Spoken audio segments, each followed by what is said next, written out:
Hello students, इस video में हम स्टार्ट करेंगे यूनिट 2 क्लास 11th फिजिक्स से, जिसका नाम है काइनेमेटिक्स। और काइनेमेटिक्स में भी हम फर्स्ट चैप्टर को स्टार्ट करेंगे जिसका नाम है यूनिफॉर्म मोशन। तो उससे पहले अगर आपने इस चैनल को सब्सक्राइब नहीं किया तो चैनल को सब्सक्राइब कीजिए। तो चलिए वीडियो को स्टार्ट करते हैं। तो देखिए, जो काइनेमेटिक्स है उसमें जो फर्स्ट डेफिनेशन है वो ये है कि मैकेनिक्स है। मैकेनिक्स क्या होती है? मैकेनिक्स फिजिक्स का वो ब्रांच है जहाँ पे हम जो ऑब्जेक्ट होते हैं ऑब्जेक्ट्स को हम मोशन में डिस्कस करेंगे, यानी कि ऑब्जेक्ट। तो मैकेनिक्स फिजिक्स का वो ब्रांच है जहाँ पे जो ऑब्जेक्ट है उनकी मोशन को हम स्टडी करते हैं। अब देखिए, जो मैकेनिक्स होता है, मैकेनिक्स को हम 3 पार्ट में डिवाइड करते हैं। सबसे पहला पार्ट है वो ये यहाँ पे हो गया। सबसे पहले जो पार्ट है वो आता है हमारे पास स्टैटिक्स। तो स्टैटिक्स फिजिक्स का वो ब्रांच है जहाँ पे जो हम ऑब्जेक्ट्स को डील करते हैं तो वो रेस्ट पे डील करेंगे, यानी कि यहाँ पे जो ऑब्जेक्ट जो होंगे वो होंगे रेस्ट में।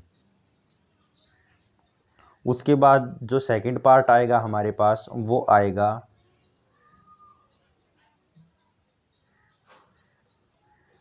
काइनेमेटिक्स।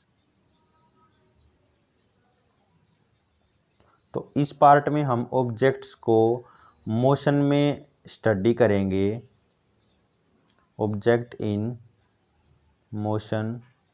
लेकिन जो ऑब्जेक्ट की मोशन है उसके जो कोज हैं उनको हम यहाँ पे स्टडी नहीं करते।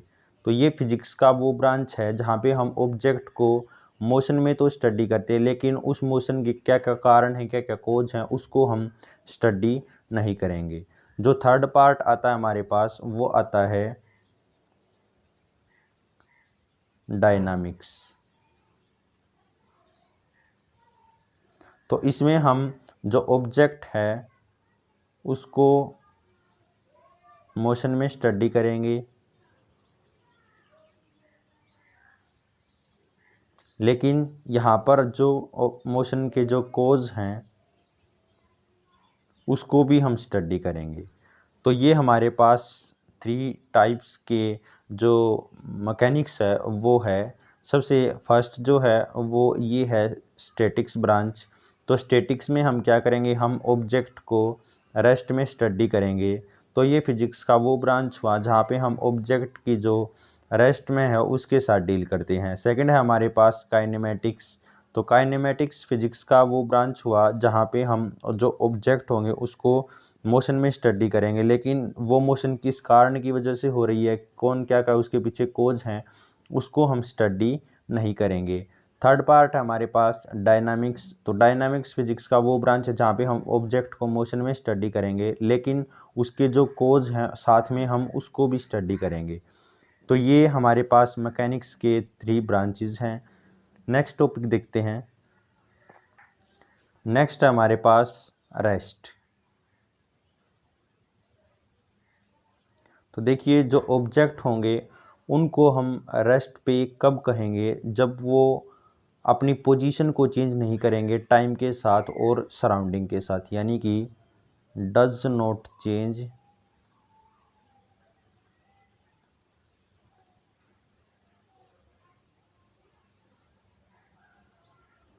पोजीशन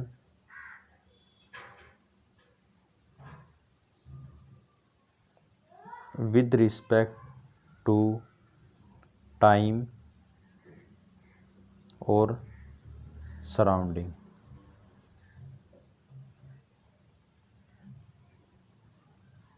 यानी कि अगर कोई भी ऑब्जेक्ट है, अगर वो अपनी पोजीशन है वो टाइम के साथ चेंज नहीं कर रहा और सराउंडिंग के साथ चेंज नहीं कर रहा तो उसको हम रेस्ट पे कहेंगे।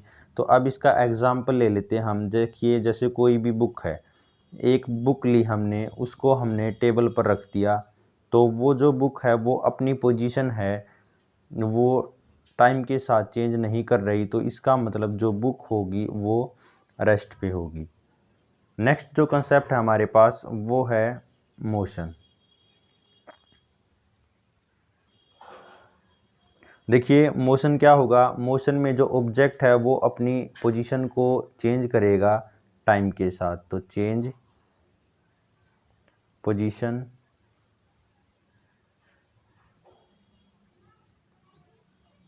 with respect to time and with respect to time t and surrounding।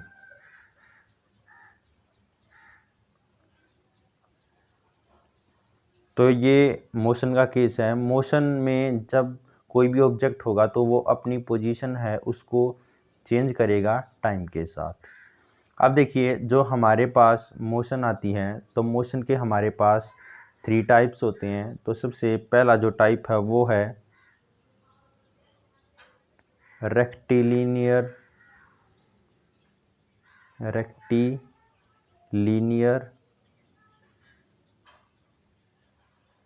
Motion.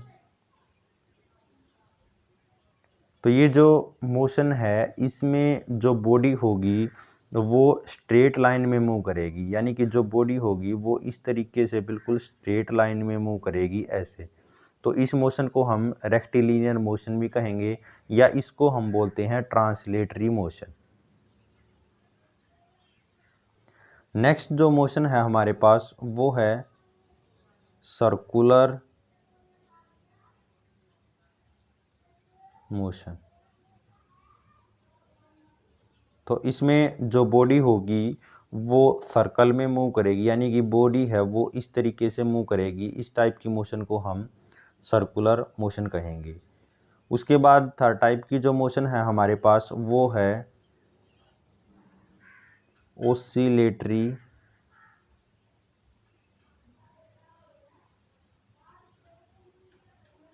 Motion. इसको हम वाइब्रेटरी मोशन भी बोलते हैं। तो ओसिलेटरी मोशन क्या होती है? ओसिलेटरी मोशन इस टाइप की मोशन होगी जिसमें कोई भी बॉडी है वो टू एंड फ्रो मोशन करेगी, यानी कि अगर हम कोई भी बॉडी ले रहे हैं तो वो आगे पीछे मूव करती है इस तरीके से। जैसे हम एग्जांपल ले सकते हैं ओसिलेटरी मोशन का। हमारे पास स्प्रिंग होता है इस तरीके से, ये एक स्प्रिंग हो गया अगर हमारे पास, तो अगर हम इसको इस तरीके से सस्पेंड कर देते हैं, लटका देते हैं, तो यहाँ पे अगर ये कोई मास है, यहाँ पे ये m है, तो ये जो मास होगा ये इस तरीके से आगे पीछे मूव करेगा। तो इसकी जो मोशन होगी ये एक ऑसिलेटरी मोशन होगी। सर्कुलर मोशन हम मान सकते हैं कोई भी ऑब्जेक्ट है अगर वो सर्कल में मूव कर रहा है। फॉर एग्जांपल अगर अर्थ का हम जो ऑर्बिट है अगर उसको सर्कुलर माने तो जो अर्थ की मोशन होगी वो सर्कुलर मोशन होगी। ऐसे ही जो हमारे पास रेक्टिलिनियर मोशन होती है, अगर हमारे पास कोई भी एक व्हीकल है वो सड़क पर बिल्कुल सीधी सड़क पर ऐसे जा रहा है तो इसका मतलब उसकी जो मोशन होगी वो रेक्टिलिनियर मोशन होगी। तो यहाँ पे जो हमने डिस्कस किया वो डिस्कस किया, सबसे पहले हमने अरेस्ट को डिस्कस किया कि अरेस्ट क्या होता है। तो देखिए जब कोई भी बॉडी है अगर वो अपनी पोजीशन को टाइम के साथ चेंज ना करे और अपने सराउंडिंग के साथ चेंज ना करे तो उसे हम बॉडी को कहेंगे कि जो बॉडी है वो अरेस्ट पे है। तो इसका हम एग्जांपल लेते हैं कि अगर हमारे पास कोई भी एक बुक है हमने उसको टेबल पे रखा है तो वो बुक टेबल पे ही रखी है, इसका मतलब उसकी जो पोजीशन है वो टाइम के साथ चेंज नहीं हो रही, इसका मतलब वो बुक है वो रेस्ट पे है। उसके बाद जो हमने डिस्कस किया वो हमने मोशन को डिस्कस किया। तो मोशन में देखिए क्या आता है कि अगर कोई भी बॉडी है अगर वो अपनी पोजीशन टाइम के साथ चेंज करती है तो इसका मतलब वो जो बॉडी है वो मोशन में है, और वो जो बॉडी मोशन में होगी वो अपनी पोजीशन को सराउंडिंग के साथ भी चेंज करेगी। फॉर एग्जांपल हम लोग कहीं एक पोजीशन से दूसरी पोजीशन पे जाते हैं तो टाइम के साथ हमारी पोजीशन चेंज हो रही है, हमारे आसपास का जो सराउंडिंग है वो भी चेंज हो रहा है, तो इसका मतलब हम मोशन में है। अब जो मोशन होती है, मोशन हमारे पास 3 टाइप की होती है। सबसे जो फर्स्ट है वो है रेक्टिलिनियर मोशन। तो रेक्टिलिनियर मोशन को हम ट्रांसलेटरी मोशन भी कहते हैं। तो रेक्टिलिनियर मोशन में क्या होता है कि एक बॉडी है वो बिल्कुल स्ट्रेट लाइन में ट्रैवल करती है इस तरीके से, यानी कि ये जो मोशन होगी ये हमारे पास रेक्टिलिनियर मोशन होगी। उसके बाद जो दूसरी मोशन आती है हमारे पास वो आती है सर्कुलर मोशन। तो सर्कुलर मोशन में क्या होता है, सर्कुलर मोशन में कोई भी एक ऑब्जेक्ट होगा वो सर्कल में मूव करेगा इस तरीके से। तो इस तरीके से जब सर्कल में मूव करेगा तो वहाँ पे एक रेडियस होगी, तो सर्कल में मूव करने से जो मोशन बनेगी वो हमारे पास सर्कुलर मोशन होगी। अब देखिए थर्ड हमारे पास मोशन आती है ओसिलेटरी मोशन। तो ओसिलेटरी मोशन क्या होती है, इसमें कोई भी एक ऑब्जेक्ट होगा इस तरीके से, तो वो जो ऑब्जेक्ट होगा वो आगे पीछे मूव करेगा इस तरीके से, कभी ऐसे, इस तरीके से वो ऑब्जेक्ट है वो मूव करता रहेगा। तो इस टाइप की जो मोशन होगी उसको हम ओसिलेटरी मोशन कहेंगे। अब देखिए ये जो यहाँ पे हमने एग्जाम्पल लिया है ओसिलेटरी मोशन का, हमने यहाँ पे ये एक स्प्रिंग लिया, स्प्रिंग के साथ हमने कुछ मास को अटैच किया है। तो ये जो मास है, अब इसकी जो मोशन होगी वो इस तरीके से होगी। तो ये हमारे पास एक ओसिलेटरी मोशन है। नेक्स्ट जो कंसेप्ट है हमारे पास वो है पॉइंट मास। देखिए ऑब्जेक्ट को हम पॉइंट ऑब्जेक्ट या पॉइंट मास कब ट्रीट करेंगे, अगर वो अपने उसका जो ऑब्जेक्ट का जो साइज है अपने साइज से बहुत ही ज़्यादा डिस्टेंस ट्रैवल कर रहा है तो हम ऑब्जेक्ट को कंसीडर करेंगे एक पॉइंट ऑब्जेक्ट। हम इसको इस तरीके से मान लेते हैं कि एक ऑब्जेक्ट है जिसका जो साइज़ है वो 10 फीट है, 10 फीट हो गया, 2 फीट हो गया, कुछ भी आप ले सकते हो। तो उसने जो डिस्टेंस ट्रैवल किया उसने हम कह देते हैं कि उसने 100 किलोमीटर डिस्टेंस ट्रैवल किया। तो इसका मतलब ये जो ऑब्जेक्ट हैं 10 फीट के और 2 फीट के जो ऑब्जेक्ट हैं इसको हम पॉइंट ऑब्जेक्ट ट्रीट कर सकते हैं। तो पॉइंट ऑब्जेक्ट का मतलब ये है कि जिसकी डायमेंशन को हम नेगलेक्ट कर सके उसको हम एक पॉइंट की तरह ले सकें। उसके बाद हमारे पास जो नेक्स्ट कंसेप्ट है वो है frame of reference. Frame of reference.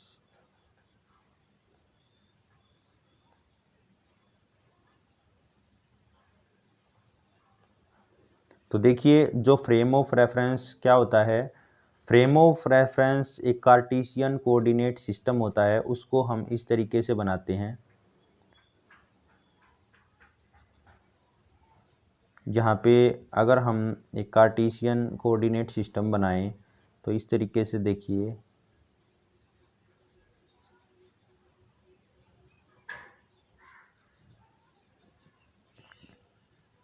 यहाँ पे हम x, y और z ले सकते हैं। तो ये जो कार्टेशियन कोऑर्डिनेट सिस्टम है यहाँ पे ये हमारे पास फ्रेम ऑफ रेफरेंस होता है। इसमें 3 एक्सिस होते हैं हमारे पास, x, y और z। तो ये जो फ्रेम ऑफ रेफरेंस है ये हमारे लिए जो पोजीशन होगी, वेलोसिटी होगी,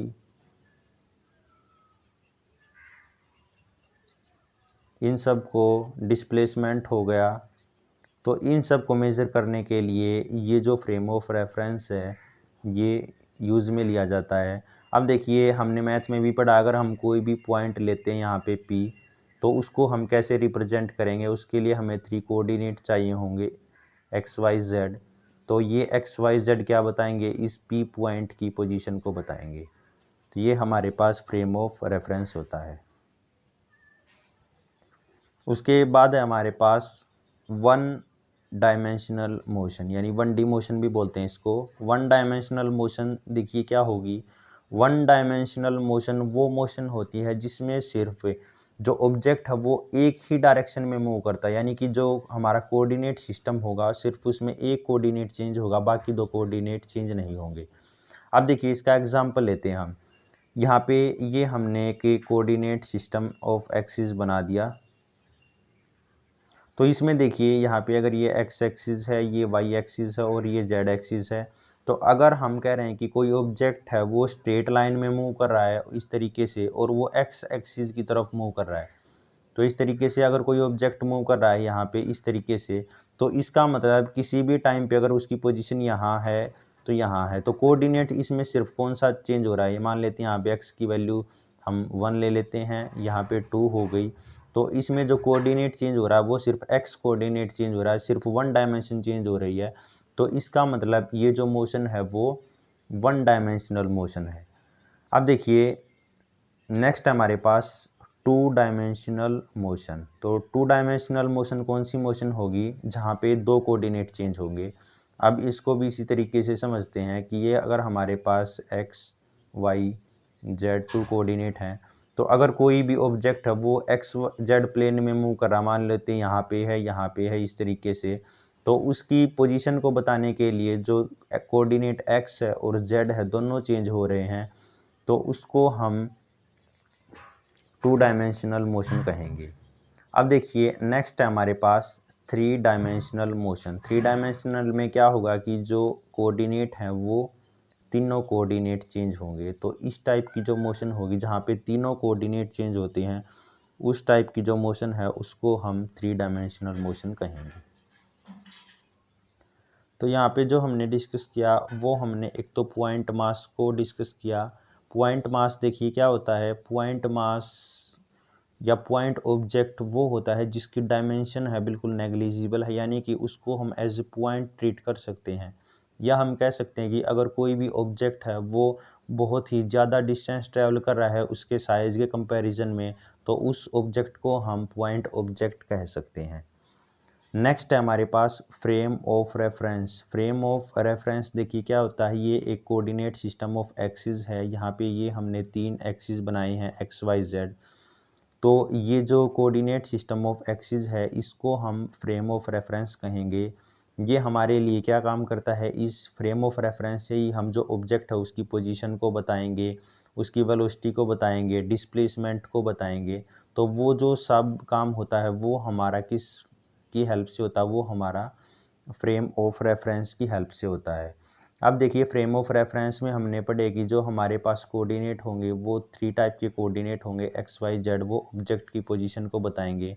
तो इन कोऑर्डिनेट के बेस पे हमने 3 टाइप की मोशन को बनाया। तो एक जो मोशन होगी वो होगी हमारे पास 1 डायमेंशनल मोशन। 1 डायमेंशनल का मतलब है कि सिर्फ उसमें एक ही डायमेंशन चेंज होगी, यानी कि एक डायमेंशन है वो पोजीशन को बताएगी। तो इसका जो हमने एग्जाम्पल लिया वो लिया कि अगर हमारे पास कोई भी एक ऑब्जेक्ट है, अगर वो स्ट्रेट लाइन में मूव कर रहा है, इस तरीके से मूव कर रहा है, तो उसमें सिर्फ एक कोऑर्डिनेट चेंज हो रहा है और उसको हमने एक्स नाम दिया। तो इसमें एक्स कोऑर्डिनेट सिर्फ ऑब्जेक्ट की पोजीशन को बता रहा है। तो ये जो मोशन होगी ये हमारे पास से 1 डायमेंशनल मोशन होगी। उसके बाद हमने डिस्कस किया 2 डायमेंशनल मोशन। तो 2 डायमेंशनल मोशन के केस में देखिए जहाँ पे जो कोऑर्डिनेट होंगे एक्स कोऑर्डिनेट हो सकता है, जेड कोऑर्डिनेट हो सकता है या एक्स वाई कोऑर्डिनेट होंगे, जहाँ पे दो कोऑर्डिनेट्स उस ऑब्जेक्ट की मोशन को डिस्क्राइब कर रहे हैं, तो उसको हम 2 डायमेंशनल मोशन कहेंगे।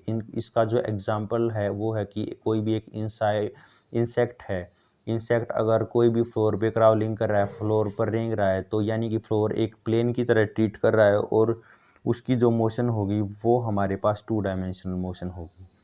नेक्स्ट हमारे पास 3 डायमेंशनल मोशन। तो 3 डायमेंशनल मोशन वो मोशन है जहाँ पे जो ऑब्जेक्ट है उसके तीनों कोऑर्डिनेट चेंज होंगे, एक्स वाई जेड तीनों कोऑर्डिनेट चेंज होंगे। तो इस टाइप की जो मोशन होगी उसको हम 3 डायमेंशनल मोशन कहेंगे। तो इसका हम एग्जाम्पल ले सकते हैं, जैसे अगर जो काइट हो गया हमारे पास, तो जो काइट होता है वो आगे भी हो सकता है, पीछे भी हो सकता है, इसके अलावा वो साइड में भी हो सकता है इस तरीके से। तो वहाँ पे तीनों कोऑर्डिनेट चेंज होते हैं। तो इस टाइप की जो मोशन होगी उसको हम 3 डायमेंशनल मोशन कहेंगे। तो आई होप आपको ये जो लेक्चर है ये पसंद आया होगा। इसको शेयर करें, लाइक करें, कमेंट करें। Thank you.